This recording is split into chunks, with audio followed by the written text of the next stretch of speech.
And then that فَبِأَيِّ آلَاءِ رَبِّكُمَا تُكَذِّبَانِ.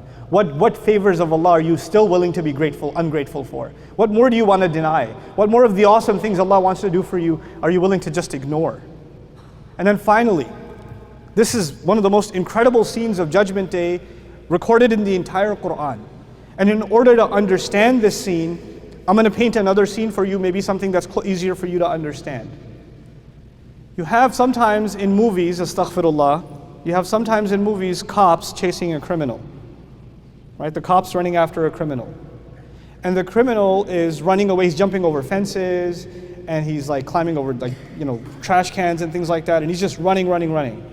And the police is running after him and he's saying, "Stop, freeze, hold it right there." And then he's not listening, he's just getting away. But imagine a crazy situation where the cops are running after a criminal, and the cop gets on the big giant mic and he goes, "Hey, could you run a little faster? Could you put some legs into it? You call that a jump?"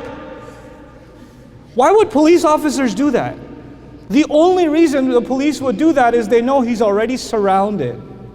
So go ahead, knock yourself out, run as much as you want. Go ahead. There are people who don't care a thing about Allah. They have this whatever attitude throughout their whole life. Judgment Day begins. The sky starts ripping open. The earth starts shaking. The mountains start leveling out.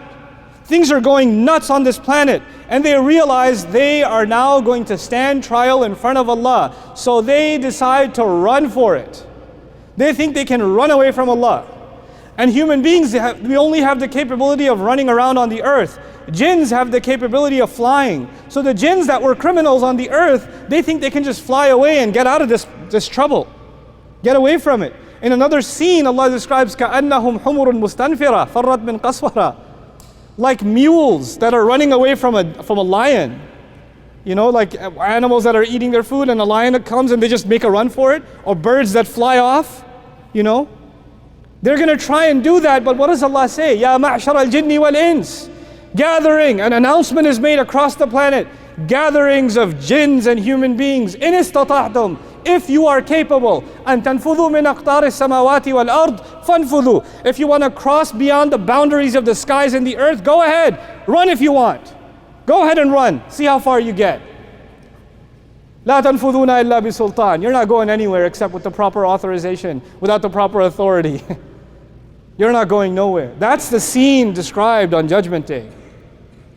Surah Ar-Rahman is focused on one idea and one idea centrally. And that is the idea of getting across the seriousness to the people who are ungrateful, to the people who don't thank Allah enough, the people who don't appreciate what they've been given. That is why فَبِأَيِّ آلَاءِ رَبِّكُمَا تُكَذِّبَانِ keeps coming up over and over and over and over again. How much more ungrateful could you be? How much more oblivious could you be? How much more carefree could you be? Why don't you care? Why don't you think? As I leave you for this khutbah, I'd like to give you a small homework assignment. Let's start by being grateful to our parents to start with. That's an easy one. Because most of you, as you're becoming pre-teenagers and teenagers, you guys complain about your parents a lot. My mom, gosh, she gets so angry. My dad, I asked him, I wanted Grand Theft Auto 8 straight to hell, but he didn't get it for me. You know, you complain about your parents a lot, but your parents are one of the greatest gifts of Allah to you, if not the greatest gift of Allah to you. Show gratitude to your parents. Thank your parents. You know what you should, and you're like, what should I thank them for? I mean, they don't do anything. Thank them for putting up with you. Thank them for being patient with you. Thank your mother for giving you birth and almost dying. Thank your father for working long hours at his office. Long hours, running his store, doing whatever he does. Exhausting himself so he can pay for your stuff. He can get you things. Thank them for putting you in an Islamic school.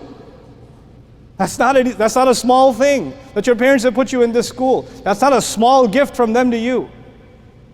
Well, what's the big deal about that? Yeah, you don't know.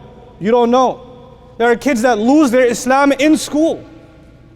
I've met teenagers, 11, 12, 13-year-olds that used to be Muslim, that lost their Islam because they went to school, because they went to the wrong school, because of their friends at school. The very gift of Islam you have is because Allah has guided, Allah has given your parents the means, and He's given them the strength to sacrifice to give you this kind of an education. That's not a small thing. Be grateful to them. That is your assignment. I pray that Allah Azza wa Jal makes every single one of us grateful. And I pray that Allah Azza wa Jal does not make us of those who have to run in fear on Judgment Day. That those that are protected in the shade of Allah, they don't have to run anywhere. Allah makes us from those people. And if you want to accomplish great things in life, become grateful. Because once you become grateful, لَإِن شَكَرْتُمْ لَأَزِيدَنَّكُمْ, Allah will increase you in ways you couldn't even imagine. If you're having a hard time in math class, in science, if you're having a hard time in English or in Arabic class, you're not doing any better, you're hoping you could do better, but you're not doing better, guess what? Become more grateful to Allah. Allah will open doors for you. Your studies will become easier. You'll get better at basketball. You'll become more athletic. Everything in your life will start getting better when you become grateful.